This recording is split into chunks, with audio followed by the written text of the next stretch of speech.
Urinary incontinence is a really common condition affecting women. It affects nearly half of patients over 40. And it's the involuntary loss of urine, basically leaking when you aren't near or around a toilet. I look after two predominant types of incontinence. One is stress incontinence. So that's leakage when you cough, sneeze, exert yourself, pick up your child, run for the bus.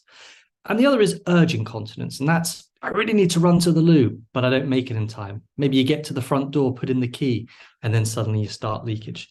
And that's often associated with overactive bladder syndrome, which is where you need to keep running to the toilet. Maybe your bladder wakes you up at night. It never feels quite empty. And these really common quality of life impairing conditions are what form urinary incontinence. Urinary incontinence can have a huge impact on people that suffer from this condition. Maybe their social activities are restricted. They don't feel confident to travel. Maybe don't feel confident to go to their exercise classes. Maybe jumping with their kids on a trampoline or playing in the garden is a worry about them. They may feel that they can't go on holiday because they worry about leakage, finding a toilet, being near a toilet, or getting caught short. We know from research that urinary incontinence has a huge impact on women's lives. It affects what we call health-related quality of life.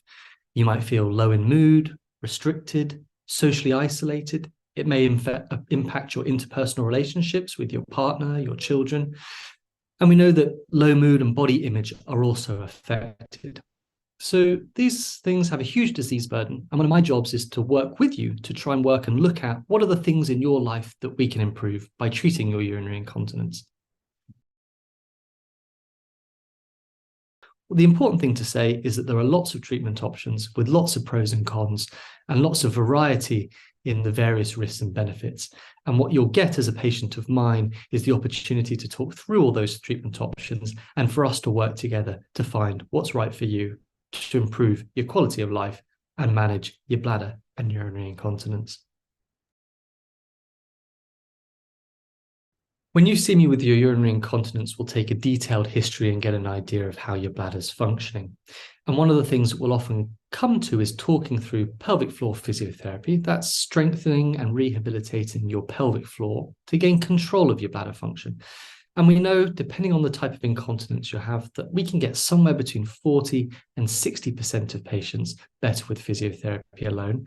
And I work with a network of very high quality, super specialized women's health physiotherapists.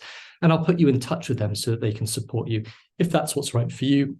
There are also a number of things we can do, looking at tailoring fluid intake, the types of activities you do, and common bladder irritants. And I'll work with you to identify these and perhaps even treat your bladder problems or incontinence successfully without any need for medicines and without any need for surgery. It really is a tailored approach to you as the individual.